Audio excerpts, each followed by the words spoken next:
آمنت بالله وملائكته. بسم اللہ الرحمن الرحیم۔ سوال: قرآن مجید کیا ہے؟ جواب: یہ اللہ تبارک و تعالیٰ کا کلام ہے، یا یوں سمجھ لیجئے کہ یہ اللہ کی باتیں ہیں جو اس نے اپنے پیارے نبی محمد صلی اللہ علیہ وسلم پر حضرت جبرائیل کے ذریعے سے بھیجیں تاکہ ہم کو معلوم ہو جائے کہ اللہ کون ہے، دنیا میں کون کون سی باتیں کرنے کی ہیں جن سے اللہ تعالیٰ خوش ہوتا ہے، اور کون سی باتیں چھوڑنے کی ہیں جن سے اللہ ناراض ہوتا ہے۔ اللہ تبارک و تعالیٰ۔ سوال: اللہ تبارک و تعالیٰ کون ہے، یعنی اللہ کی ذات کون ہے؟ جواب: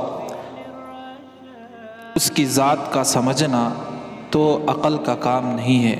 اللہ تعالیٰ اپنے متعلق خود قرآن مجید میں فرماتا ہے: اللہ تبارک و تعالیٰ ایک ہے اور وہی عبادت کے لائق ہے۔ اس کی ذات میں اور اس کے کاموں میں کوئی شریک نہیں، نہ اس کی کوئی اولاد ہے نہ وہ کسی کی اولاد ہے۔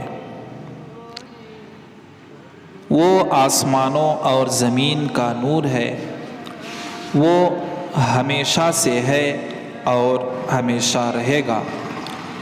اس کو نہ نیند آتی ہے نہ اونگ۔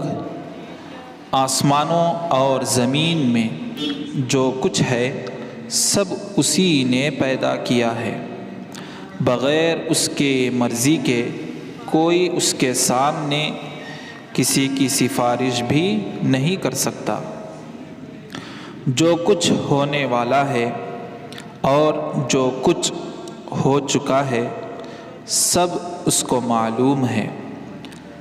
آسمانوں اور زمین میں کوئی چیز ایسی نہیں جو اس کے علم میں نہ ہو۔ وہ اس کا انتظام کرنے سے تھکتا نہیں۔ آسمانوں اور زمین میں جو چیز ہے وہ اس کی تعریف اور پاکی بیان کرتی ہے۔ وہی پیدا کرتا ہے اور وہی موت دیتا ہے، اور وہی موت کے بعد قیامت کے دن پھر دوبارہ زندہ کرے گا۔ اللہ تبارک و تعالیٰ سب کچھ کر سکتا ہے، اس کی مرضی کے بغیر کوئی کچھ نہیں کر سکتا۔ جہاں کہیں ہم ہوتے ہیں وہ ہمارے ساتھ ہوتا ہے۔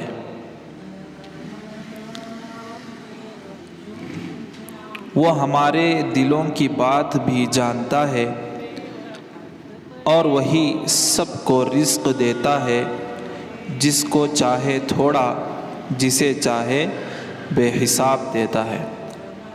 اس کے اختیار میں ہے، جسے چاہے سلطنت دے اور جس کی چاہے سلطنت چھین لے، جسے چاہے عزت دے اور جسے چاہے ذلت دے۔ دین اور دنیا کی سب بھلائیاں اسی کے ہاتھ میں ہیں، اور وہی اولاد دیتا ہے، جسے چاہے بیٹا دے اور جسے چاہے بیٹیاں دے، جسے چاہے دونوں دے اور جسے چاہے کچھ نہ دے۔ وہ کسی کو بھلائی دینا چاہے تو کوئی اس کو بدل نہیں سکتا، اور جسے تکلیف دینا چاہے اسے بدلنے والا بھی کوئی نہیں ہے۔ اللہ ہی نے آسمان، سورج، چاند، تارے، زمین اور ان کے درمیان جو کچھ ہے سب کو ہماری خدمت پر لگا دیا ہے۔ اللہ ہی نے ہماری اچھی اچھی صورتیں بنا دیں۔ اسی نے ہم کو اس لیے پیدا کیا کہ ہم اس کی عبادت اور فرما برداری کریں۔ اس نے حضرت محمد صلی اللہ علیہ وسلم کو اپنا آخری نبی بنا کر بھیجا، اور حضرت محمد صلی اللہ علیہ وسلم پر اپنا آخری کلام قرآن مجید نازل فرمایا، اور اس کے بارے میں یہ بھی فرمایا کہ میں ہی اس کی حفاظت کروں گا۔ تو ہم کو چاہیے کہ ہم خود بھی قرآن مجید پڑھتے رہیں اور دوسرے لوگوں کو بھی سکھاتے رہیں۔